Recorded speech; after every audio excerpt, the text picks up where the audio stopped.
नमस्कार। आज हम एक बहुत ही दिलचस्प सफर पर निकलने वाले हैं, उन ताकतों को समझने के लिए जो हमारी पृथ्वी की सतह को, हमारे लैंडस्केप्स को लगातार एक नया रूप देती रहती हैं। तो सबसे पहले एक बुनियादी सवाल से शुरू करते हैं ना। कभी सोचा है कि हमारी धरती एक चिकनी सपाट गेंद जैसी क्यों नहीं है? कहीं पर आसमान को छूते हुए पहाड़ हैं, तो कहीं बहुत गहरी खाइयां। आखिर इसकी वजह क्या है? और इसका जवाब सच पूछिए तो बहुत ही दिलचस्प है। ये सब ये सब एक तरह की रस्साकशी का नतीजा है। एक ऐसी जंग जो कभी खत्म नहीं होती और जो हर पल हमारे पैरों के नीचे और हमारे चारों तरफ चल रही है। अब इस जंग में समझिए दो टीमें हैं। पहली टीम है अंतर्जनित बलों की, मतलब वो ताकतें जो धरती के अंदर से काम करती हैं। इन्हें हम बिल्डर्स या निर्माता कह सकते हैं। और फिर आती है दूसरी टीम, बहिर्जनिक बलों की, जो बाहर से काम करती हैं, और ये हैं स्कल्प्टर्स या शिल्पकार। एक बनाने वाला तो दूसरा उसे तराशने वाला। और ये जो भी कुछ होता है ना, ये बनाना, तोड़ना, तराशना, इन सब को मिलाकर एक नाम दिया गया है भू आकृतिक प्रक्रियाएं। मतलब सीधी सी बात है, धरती की सतह पर जो भी छोटा बड़ा बदलाव हो रहा है वो इसी का हिस्सा है। तो चलिए सबसे पहले मिलते हैं टीम नंबर 1 से, यानी उन ताकतों से जो धरती के अंदर से काम करती हैं, हमारे निर्माता या बिल्डर्स। सवाल यह है कि इन बिल्डर्स के पास इतनी ताकत आती कहां से? तो ये ताकत आती है खुद पृथ्वी के अंदरूनी हीट इंजन से। जरा सोचिए, जैसे धरती के कोर में एक बहुत बड़ी भट्टी जल रही हो, और उसी गर्मी से, उसी रेडियो एक्टिविटी से ये सारी एनर्जी पैदा होती है जो पहाड़ और महाद्वीप बना देती है। इन ताकतों का जो सबसे बड़ा हथियार है उसे कहते हैं डायस्ट्रोफिज्म। ये सुनने में थोड़ा मुश्किल लग सकता है, पर इसका मतलब बस इतना है कि धरती की जो ऊपरी परत है यानी क्रस्ट, वो अरबों सालों से बहुत धीरे धीरे मुड़ रही है, टूट रही है और अपनी जगह से खिसक रही है। और ये जो डायस्ट्रोफिज्म है ना, इसके 4 मेन हिस्से हैं। पहला ओरोजेनी यानी पहाड़ों का बनना, दूसरा है एपिरोजेनी जिससे पूरे के पूरे महाद्वीप बनते हैं या ऊपर नीचे होते हैं। फिर आते हैं भूकंप जो अचानक सब कुछ हिला देते हैं, और आखिर में प्लेट टेक्टोनिक्स मतलब प्लेटों का लगातार खिसकना। ये सब बनाने के ही अलग अलग तरीके हैं। अब देखिए, ओरोजेनी और एपिरोजेनी में एक बड़ा फर्क है। ओरोजेनी, ये समझिए कि एक छोटे से हिस्से पर जबरदस्त प्रेशर डालती है जिससे हिमालय जैसे ऊंचे ऊंचे पहाड़ बन जाते हैं। वहीं दूसरी तरफ एपिरोजेनी बहुत बड़े एरिया पर, मतलब पूरे पूरे महाद्वीप पर काम करती है और उसे धीरे धीरे या तो ऊपर उठाती है या नीचे धंसा देती है। एक फास्ट और इंटेंस है तो दूसरा स्लो और बहुत विशाल। अच्छा, बिल्डर्स की टीम में एक और बड़ा खिलाड़ी है, ज्वालामुखी। सीधी सी बात है, जब लावा या मैग्मा जमीन के नीचे से ऊपर आता है और ठंडा होकर जम जाता है तो उससे भी तो नई जमीन बनती है। हवाई के आइलैंड्स या हमारा अपना दक्कन का पठार, ये सब इसी के बेहतरीन उदाहरण हैं। तो ये तो हुई बिल्डर्स की बात। अब वक्त है रस्साकशी की दूसरी टीम से मिलने का। ये वो ताकतें हैं जो बाहर से काम करती हैं, सतह को लगातार घिसती हैं, काटती छाटती हैं और उसे एक नया रूप देती हैं। ये हैं हमारे प्लैनेट के स्कल्प्टर्स यानी शिल्पकार। और हाँ, इन बाहरी ताकतों की एनर्जी धरती के अंदर से नहीं बल्कि सूरज से आती है। ये बहुत बड़ा फर्क है। सूरज की गर्मी से ही तो मौसम बदलते हैं, हवाएं चलती हैं, बारिश होती है, और यही सब तो वो औजार हैं जिनसे ये शिल्पकार अपना काम करते हैं। यहां पर एक छोटी सी पर बहुत जरूरी बात समझनी होगी, प्रोसेस और एजेंट में फर्क। प्रोसेस मतलब वो तरीका या बल जिससे काम हो रहा है, जैसे घिसना या काटना, और एजेंट मतलब वो चीज जो ये काम कर रही है, जैसे बहता हुआ पानी या तेज हवा। एजेंट ही उस प्रोसेस को अंजाम देता है और मलबे को एक जगह से दूसरी जगह ले जाता है। लेकिन मजे की बात यह है कि जब हम इन बाहरी ताकतों की बात करते हैं तो अक्सर प्रोसेस और एजेंट एक ही चीज बन जाते हैं। जैसे बहता हुआ पानी, पानी एजेंट भी है और उसका बहना प्रोसेस भी है। इसलिए एनसीईआरटी भी यही कहता है कि प्रैक्टिकली इन्हें एक ही मान लिया जाता है। अच्छा, इन दोनों टीमों के अलावा एक और चीज है जो खेल में शामिल है। ये किसी टीम में नहीं है, पर ये पूरे खेल को कंट्रोल करती है। एक तरह से ये डायरेक्टर है, और वो है गुरुत्वाकर्षण यानी ग्रेविटी। ये ग्रेविटी ही तो है जो हर चीज को नीचे की तरफ खींचती है। सोचिए, अगर ग्रेविटी ना हो तो नदियां बहेंगी कैसे? कटा हुआ मलबा अपनी जगह से हिलेगा कैसे? तो ये शिल्पकारों की टीम के लिए एक इनविजिबल डायरेक्टर की तरह काम करती है, और ये हमें हर जगह दिखती है। पहाड़ों से चट्टानों का खिसकना यानी लैंडस्लाइड, नदियों का पहाड़ों से निकलकर समुद्र की ओर बहना, यहाँ तक कि पानी में मिली मिट्टी का नीचे बैठ जाना, ये सब कुछ ग्रेविटी की वजह से ही होता है। तो अब हम दोनों टीमों को जानते हैं, बिल्डर्स और स्कल्प्टर्स को, और उनके डायरेक्टर ग्रेविटी को भी। तो अब सवाल यह है कि इस लगातार चलने वाली लड़ाई का नतीजा क्या निकलता है। होता यह है कि इस बनाने और तोड़ने के खेल में एक बैलेंस बनता है। इसी बैलेंस को कहते हैं ग्रेडेशन। इसका सीधा सा मतलब है, जो जगह ऊंची हैं उन्हें घिसकर नीचा कर दिया जाता है और जो जगह नीची हैं उन्हें मलबे से भर दिया जाता है। ये नेचर का जमीन को लेवल करने का अपना तरीका है। और ये जो पूरा घिसने, काटने और सतह को हटाने का काम है ना, इन सबको एक साथ एक नाम दिया गया है, अनाच्छादन, या इंग्लिश में कहें तो डिनूडेशन। ये समझिए कि स्कल्प्टर्स की टीम के सारे कामों का ये एक निचोड़ है। ये जो डेन्यूडेशन है ये 3 स्टेप्स में होता है। सबसे पहले अपक्षय, मतलब चट्टानों का अपनी ही जगह पर मौसम की मार से कमजोर होकर टूटना। फिर आता है मास वेस्टिंग, जब वो टूटा हुआ मलबा ग्रेविटी की वजह से ढलान पर नीचे खिसकता है। और आखिर में होता है क्षरण, जब हवा, पानी या बर्फ जैसे एजेंट उस मलबे को वहां से उठाकर कहीं और ले जाते हैं। तो कुल मिलाकर बात यह है कि हम अपने आसपास जो भी देखते हैं, हर एक पहाड़, हर एक घाटी, वो इसी लगातार चल रही जंग का नतीजा है, एक जीता जागता सबूत है। एक तरफ से ताकतें पहाड़ बना रही हैं, तो दूसरी तरफ से नदियां उन्हें काट काट कर घाटियां बना रही हैं। ये एक ऐसा चक्र है जो कभी खत्म नहीं होता, और सच कहें तो बहुत खूबसूरत है। और ये सब हमें एक बहुत ही दिलचस्प सवाल के साथ छोड़ जाता है। ये जो बिल्डर्स और स्कल्प्टर्स के बीच की लड़ाई है, क्या इसमें कभी कोई जीतता है, या फिर ये लगातार चलने वाला संघर्ष ही हमारी धरती को जिंदा और डायनामिक बनाए रखने का तरीका है?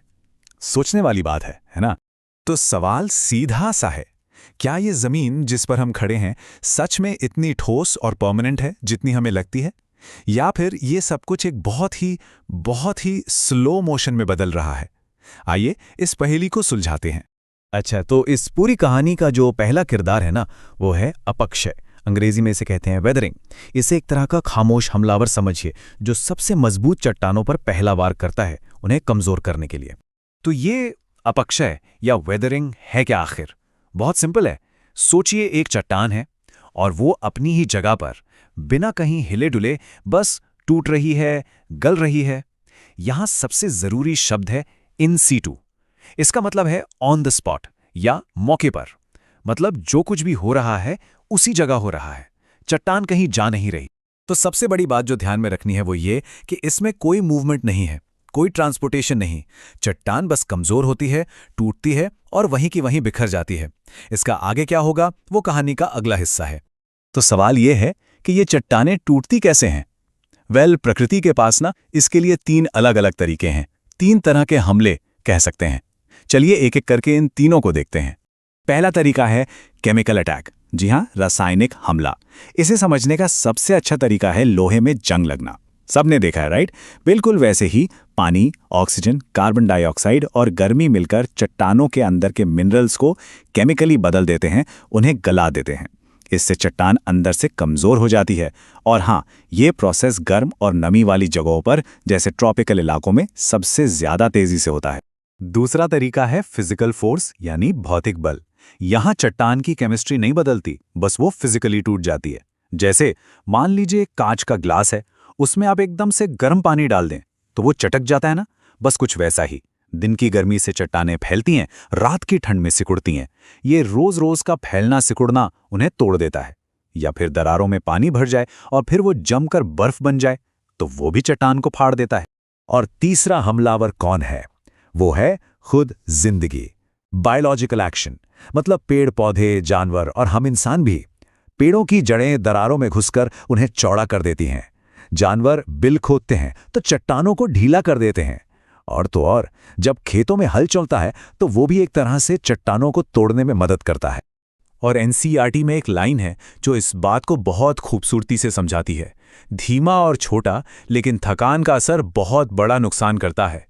जरा सोचिए इस बात को, ये छोटे छोटे हमले जो रोज हो रहे हैं लाखों सालों तक, इनका असर कितना जबरदस्त होगा। यही वो थकान है जो बड़े बड़े पहाड़ों को मलबे में बदल देती है। ठीक है, तो अब तक हमने देखा कि चट्टान टूट गई है, वो कमजोर होकर टुकड़ों में बट गई है, पर ये टुकड़े अभी भी अपनी जगह पर हैं। तो अब क्या? अब कहानी में एंट्री होती है असली बॉस की, ग्रेविटी यानी गुरुत्वाकर्षण। और ग्रेविटी जो करती है उसे कहते हैं बृहद संचलन या मास मूवमेंट। इसका मतलब बहुत सीधा है, चट्टान का टूटा हुआ मलबा, मिट्टी, सब कुछ सिर्फ और सिर्फ ग्रेविटी के खिंचाव की वजह से ढलान पर नीचे की तरफ खिसक रहा है। इसमें नदी, हवा, ग्लेशियर किसी का कोई रोल नहीं है। It's pure gravity. यहां पर एक बहुत जरूरी फर्क समझना होगा क्योंकि इसमें बहुत कंफ्यूजन होता है। देखिए, मास मूवमेंट में क्या होता है, सिर्फ ग्रेविटी मलबे को नीचे खींच रही है, लेकिन अपरदन यानी इरोजन एक अलग चीज है।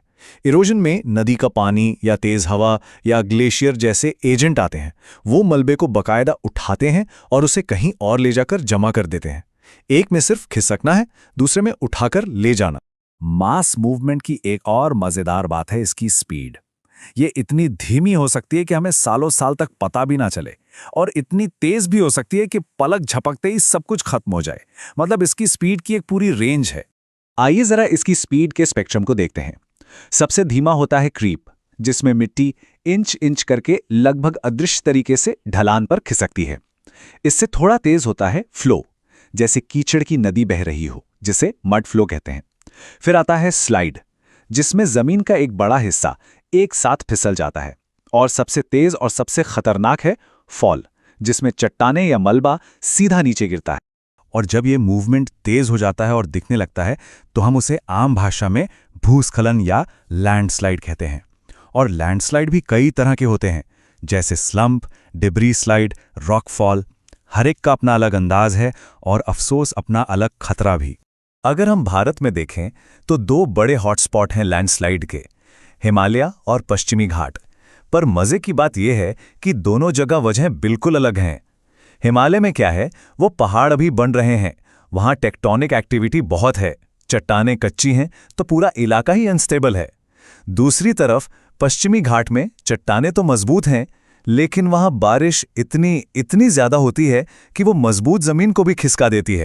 तो अब तक हमने ये तो समझ लिया कि चट्टानें कैसे टूटती हैं और मलबा कैसे अपनी जगह से हिलता है। पर बड़ा सवाल ये है कि सो व्हाट? ये सब जानना हमारे लिए जरूरी क्यों है? इसका हमारी जिंदगी पर क्या असर पड़ता है? और जवाब जानकर शायद हैरानी होगी। ये जो अपक्षय की प्रक्रिया है, जो हमें एक तोड़ने वाली, एक डिस्ट्रक्टिव प्रोसेस लगती है, असल में यही जीवन का आधार है। जी हाँ, इसी प्रोसेस से वो मिट्टी बनती है जिसमें हम फसल उगाते हैं। इसी से हमारी पूरी खेती, हमारी सभ्यता टिकी हुई है। यही बायोडायवर्सिटी और इकोनॉमी की बुनियाद है। ये जो नंबर स्क्रीन पर है, $2.5 बिलियन, ये क्या है? ये 2023 में भारत से एक्सपोर्ट हुए सिर्फ लौह अयस्क यानी आयरन ओर की कीमत है। और ये इतना सारा आयरन ओर हमें मिला कैसे? इसका एक बड़ा क्रेडिट जाता है इन्हीं अपक्षय प्रक्रियाओं को। एनसीईआरटी भी यही बताता है। अपक्षय की प्रक्रिया क्या करती है? ये लोहा, मैंगनीज, एल्यूमिनियम जैसे कीमती खनिजों को एक जगह पे इकट्ठा यानी कॉन्सेंट्रेट कर देती है।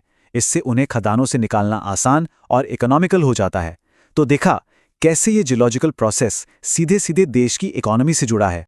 तो अंत में हम इसी दोहरी हकीकत पर आकर रुकते हैं। प्रकृति की यही ताकतें एक तरफ जिंदगी देने वाली मिट्टी बनाती हैं और दूसरी तरफ यही ताकतें खतरनाक आपदाओं को भी जन्म देती हैं। ये निर्माता भी हैं और विनाशक भी। तो सवाल ये नहीं है कि हम इन्हें रोकें कैसे, क्योंकि हम रोक नहीं सकते। असली सवाल ये है कि हम इनके इस ड्यूअल नेचर को, इस संतुलन को समझकर इनके साथ तालमेल बिठाकर जीना कैसे सीख सकते हैं। तो सवाल ये उठता है, क्या हमारे पैरों की नीचे की जमीन सच में उतनी ठोस है जितनी लगती है? हम सब तो यही मानकर चलते हैं ना। पर सच कहूं तो हकीकत इससे कहीं ज्यादा दिलचस्प है। असल में हमारी धरती की जो सतह है ना, वो एक बहुत ही धीमी पर जबरदस्त पावरफुल डांस में है। एक ऐसा डांस जो अरबों सालों से, जी हाँ, अरबों सालों से चल रहा है। तो इस कहानी का पहला चैप्टर, पहला हिस्सा थोड़ा विनाश वाला है। चलिए सबसे पहले उन नेचुरल फोर्सेस को समझते हैं जो हमारी धरती की सतह को लगातार तोड़ती हैं, घिसती रहती हैं। इस पूरी प्रक्रिया को हम कहते हैं अपरदन या इंग्लिश में इरोजन। अब इसे ऐसे समझिए, ये सिर्फ चट्टानों को तोड़ने जैसा नहीं है। ये तोड़ने के बाद उन टूटे हुए टुकड़ों को एक जगह से उठाकर कहीं और ले जाकर छोड़ने जैसा है।